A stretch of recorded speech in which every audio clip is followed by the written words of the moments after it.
Energy is the life wire that powers water supply, food security, education, and economic development, hence the desire of governments across the world to ensure energy self-sufficiency.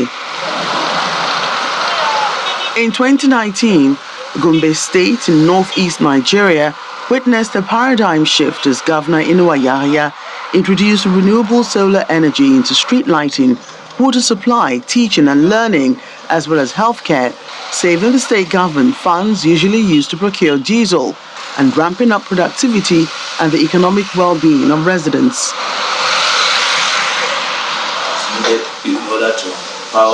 By signing a memorandum of understanding with a Chinese energy giant to produce 100 megawatts of solar power, Governor Yahya's administration says it intends to address poor electric power supply caused by recent grid collapses that have affected much of the northern states, while leveraging on the newly enacted Electricity Act that empowers states to generate and distribute power.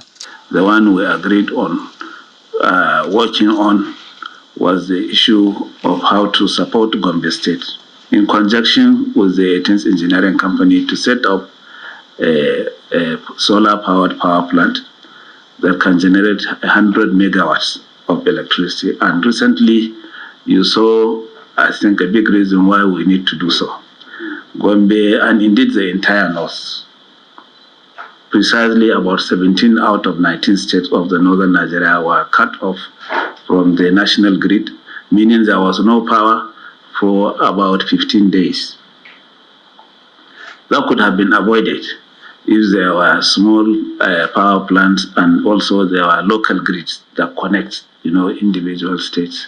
The solar installation at Worojili Water Booster Station is described by the state government as a testimony to the use of renewable energy to pump millions of liters of water to many homes. The governor is leveraging on the recently enacted law, granting permission or granting power to states to generate their own power and distribute it and even market it. So that's what the governor is now taking advantage of to get the Gombe state to be energy sufficient, to be energy independent by this solar power project.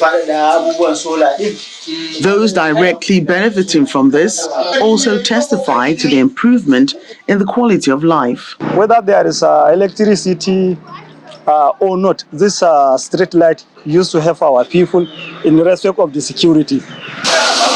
Business owners equally attest to the revival of their businesses with solar power. Imagine now we have this solar power in this place that can power all those machines. If you look at, we used to, before the light, we have about 30 workers running into the factory. But now we have only 5. Yes, we have to tell disengage 25 because of the power, so that we can be able to meet up the budget cost. The only alternative we have now to leave the hydroelectric to embark on solar power and the wind energy. So now we have started with solar because of the availability of the components of solar. Gombe State says it plans to scale up productivity and the human development indices of its people so they can meaningfully contribute to the overall energy basket of the country.